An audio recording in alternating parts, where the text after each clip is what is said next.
Hi and welcome to Oceania Weekly. I'm Stephanie Greenfield. Korea informed Japan on November the 22nd that it would extend the General Security of Military Information Agreement, the GOSMIA, designed to share highly classified military intelligence. The notification came just hours before the agreement was to have expired at midnight. Seoul told Tokyo on August the 23rd that it planned to let GOSMIA expire after Japan tightened its export control measures on high-tech products to South Korea.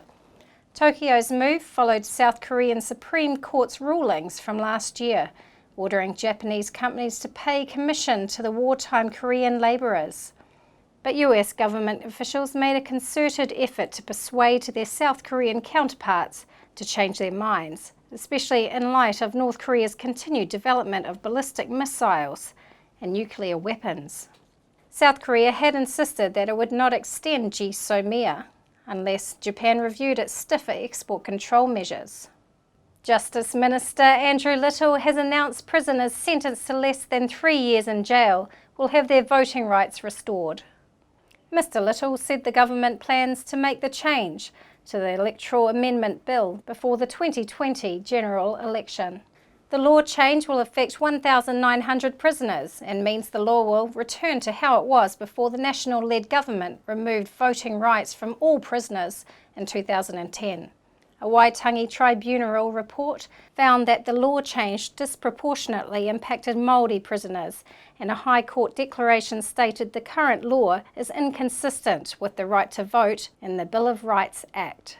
The Cancer Society is recalling one of its sunscreens after Consumer New Zealand testing found it did not live up to its SPF 50+ claims.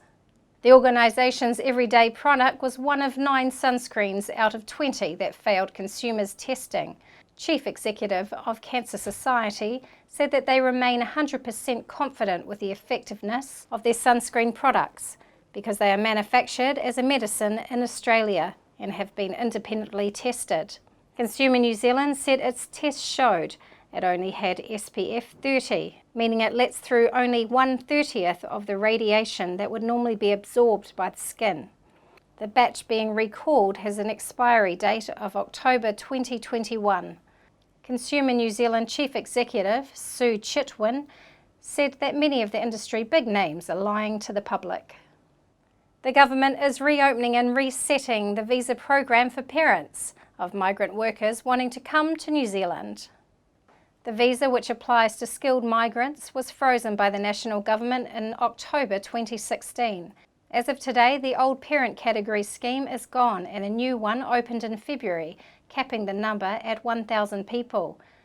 The financial requirements will increase and will be based on the adult child's income rather than their parents'.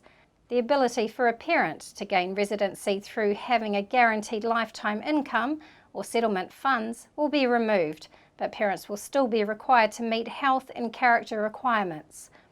The parent wouldn't need to demonstrate their own ability to support themselves as required previously. New South Wales has succumbed to the highest levels of air pollution from smoke ever recorded, as Sydney-siders wake to the air quality conditions worse than Shenzhen, China. Air quality in the harbour city was ranked 9 poorest in the world last week when compared with other cities, thanks to the state's unrelenting drought and intense bushfire season.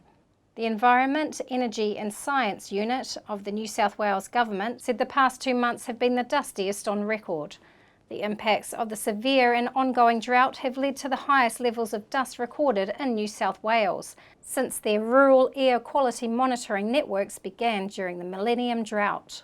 There's more bad news on the trade and tourist fronts, with South Korea throwing into doubt the government's goal of attracting 40 million tourists to Japan next year.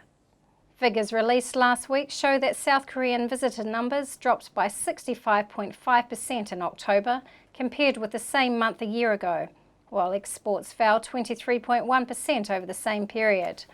The percentage drops in those two areas compared with respective decreases of 58.1% and 15.9% in September, according to the Japan Tourism Agency and the Finance Ministry. The fallout from a row initially sparked by Japan's decision in July to restrict exports of sensitive materials to South Korea has plunged bilateral relations to an all-time low and had a huge impact on the domestic economy. The Japan Tourist Agency announced that 197,300 South Koreans visited in October, the fourth consecutive month of decrease. Air New Zealand's non-stop flights between Auckland and Seoul are operated by the Boeing 787-9 Dreamliner aircraft. Flight times are about 12 hours going north and 11 hours flying south. This service operates 3 times a week, then will increase to 5 times a week from late December until mid-February. Air New Zealand operates a global network that provides passenger and cargo services to, from and within New Zealand to approximately 17 million passengers a year. Air New Zealand's strategic focus and competitive advantage lies within the Pacific Rim, where the airline's network reach extends from New Zealand to Australia, Asia and the Americas. Over the next 2 years, world growth is expected to remain stuck at around 3% amid stagnating global trade, low confidence and reluctance to invest, but that is not the case in New Zealand. The latest Organisation for Economic Cooperation and Development, the OECD, economic outlook puts New Zealand's growth forecast ahead of 7 other countries, including Australia, Canada, the US, the EU, Japan, Norway and Sweden. The OECD group of 63 economies is forecast to grow between 1.6 and 1.7% on average across each of the 3 years, from 2019 to 2021. The New Zealand economy is forecast to grow between 2.4 and 2.7% annually across the same period. Finance Minister Grant Robinson said New Zealand's economy is in good shape. Growth will remain steady and business investment is set to expand. All through the US-China trade war, Brexit and the geopolitical tensions, New Zealand has had low interest rates, low unemployment and low government debt. Queensland bushfire emergency declaration has been lifted from all parts of the state, following 2 weeks of ferocious fire conditions and the loss of 20 homes. The declaration was imposed on November the 9th as firefighters battled more than 50 bushfires, with thousands of people evacuated from the path of an out-of-control blaze on the Sunshine Coast. 1 home was lost in the Kuroiba fire near Noosa. Another 15 were destroyed at Cobra Ball in central Queensland, and 4 at Ravens Burn on the Darling Downs in the days since. Despite this, authorities have reintroduced local fire bans across the southern half of the state. Cabinet papers show the New Zealand government rejected UN recommendations on increased shares of refugees New Zealand takes from Africa and the Middle East. It also shows the UN's refugee body, UNHCR, has asked the government to start accepting unaccompanied and orphaned children amid continued high refugee numbers from conflict areas. The New Zealand government last month announced its 3-year refugee program, dropping the requirement for African and Middle Eastern refugees to have a family link to New Zealand.